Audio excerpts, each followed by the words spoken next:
Si tu veux savoir si mon support moto en bois s'est cassé la gueule, ça se passe dans cette vidéo. Je te montre surtout les avancées et le début du démontage sur la préparation de mon Ninja 750. Et je te donne aussi une astuce hyper importante si tu veux ouvrir tes étriers de frein, les ouvrir entièrement pour les refaire de A à Z. C'est dans cette vidéo, à tout de suite.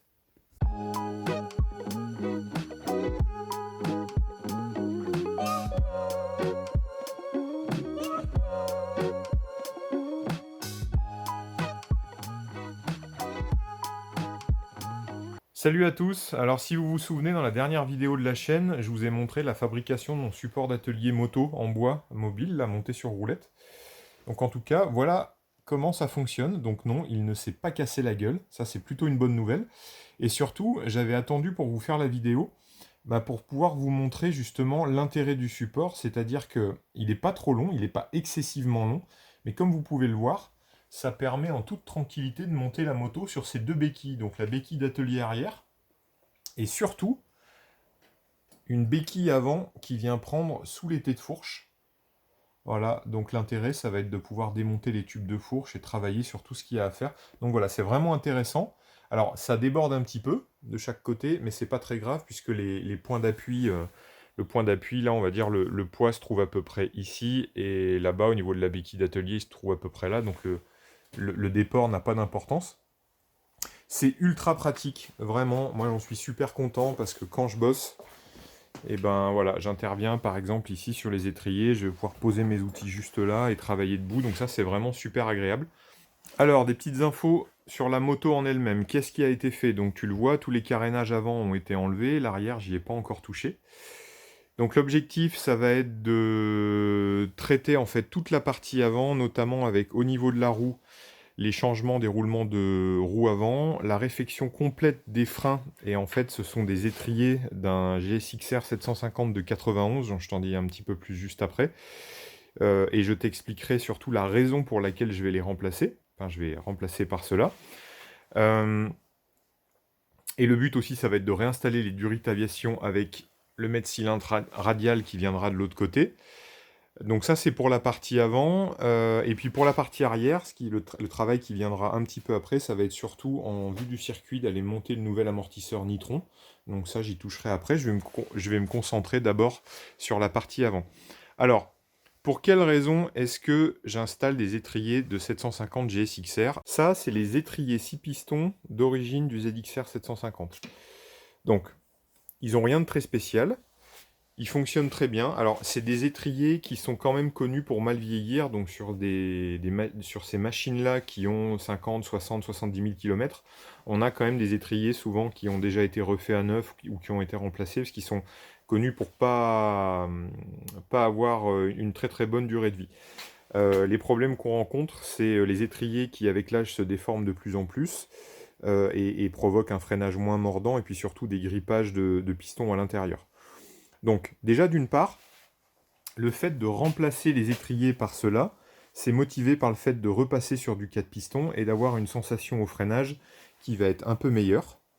Mais surtout, la véritable raison, ça va dans le sens de la préparation que j'ai envie de faire un peu sur cette moto, c'est déjà d'alléger la moto. Et il y a une notion qui est super importante, c'est d'alléger ce qu'on appelle les masses non suspendues.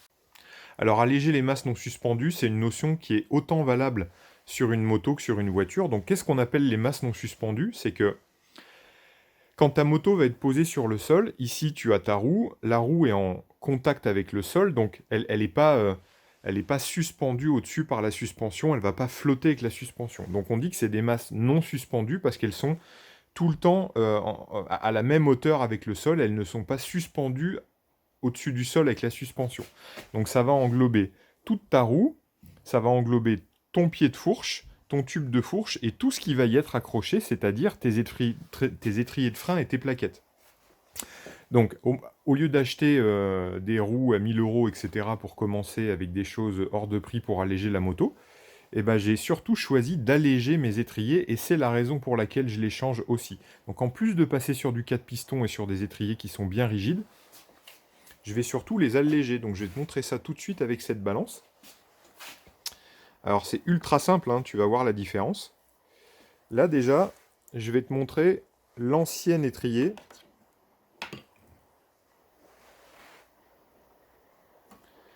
Donc l'ancien étrier, c'est-à-dire l'étrier d'origine. Donc là, on est à 1 kg, allez, 1 kg 350. Donc mon étrier d'origine pèse 1 kg 350. Maintenant, je vais te montrer la différence. Alors, c'est un étrier qui est complet. Bon, il y a quelques grammes d'écart. J'avais pas séparé la durite, mais c'est négligeable. Donc il y a les plaquettes dessus, etc. Et celui-là, c'est pareil, il est complet avec ses plaquettes.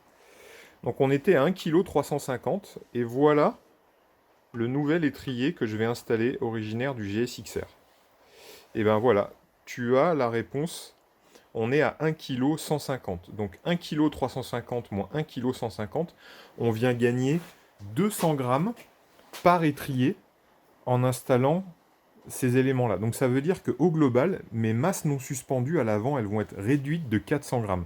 Et en fait, c'est énorme et c'est super positif pour le comportement de la moto. Donc voilà, tu connais, on va dire, la raison principale. Ça s'appelle de la préparation, parce que on va dans le bon sens et on n'est plus sur de l'origine, et il y a une vraie raison technique au changement, donc allègement des masses non suspendues. Donc par rapport à ces freins, je vais te donner aussi une dernière astuce. Ça, c'est des étriers que j'ai achetés d'occasion, donc ils sont plutôt en très bon état, mais moi j'aime pas faire le sagouin quand je bricole, donc avant d'installer des pièces pour préparer la moto, je vais les refaire entièrement. Joints intérieurs, peinture, etc. Je veux les faire nickel, comme ça, moi j'aime bien travailler comme ça, bref, c'est mon petit plaisir à moi. Ces étriers, quand tu vas les refaire, si tu veux les refaire correctement, il faut que tu les ouvres. Donc pour les ouvrir, il faut enlever tous les éléments, c'est-à-dire il faut séparer les deux demi-parties des étriers, là. Il faut donc enlever les vis, enlever la vis de purge, desserrer la vis qui tient les plaquettes. Et tout ça, si tu le fais une fois que tu as enlevé tes vis et retiré tes étriers de la moto, tu pourras jamais les dévisser en tenant simplement ton étrier dans la main. Tu n'y arriveras jamais parce que c'est pas des vis qui sont serrées excessivement fort, mais comme les surfaces sont très bien alignées, très bien parallèles, etc., il y a un gros claque de desserrage à faire et tu vas avoir besoin de tenir tes étriers. Si tu mets ça dans un étau, tu vas les atomiser, tu vas les défoncer. Donc la meilleure chose à faire, c'est de les laisser sur le support de fourche. Comme ça, ces deux vis-là sont tenues. Tu as de la force pour aller déverrouiller tes 4 vis de liaison des deux parties, et tu vas pouvoir défaire tous les éléments, y compris la vis de banjo de durite. Comme ça, ensuite, tu enlèves ton étrier et tu vas pouvoir tout desserrer à la main. C'est tout pour aujourd'hui. Pour le démontage, j'ai pas forcément voulu réaliser une vidéo filmée en direct avec des accélérés, etc. parce que ça n'a pas vraiment un très grand intérêt. En tout cas, voilà, une vidéo pour essayer de vous tenir informé un petit peu des avancements. Ça fait plaisir de travailler sur cette machine. Et tu l'as vu, il y a rien qu'avec l'exemple des étriers, il y a la possibilité de rentrer dans ce qu'on appelle de la préparation sans forcément aller dépenser des centaines, des milliers d'euros dans chaque pièce de compétition. Tu l'as vu, les étriers que j'ai achetés, ce sont des étriers d'occasion. Ils ont dû me coûter, allez, je crois 120 euros de mémoire ou 130 euros à acheter.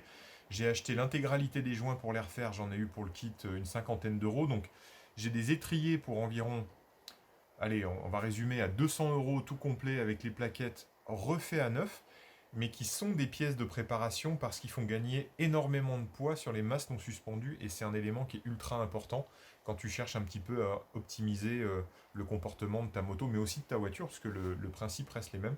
Voilà, si tu n'es pas abonné, abonne-toi, ça me fera super plaisir.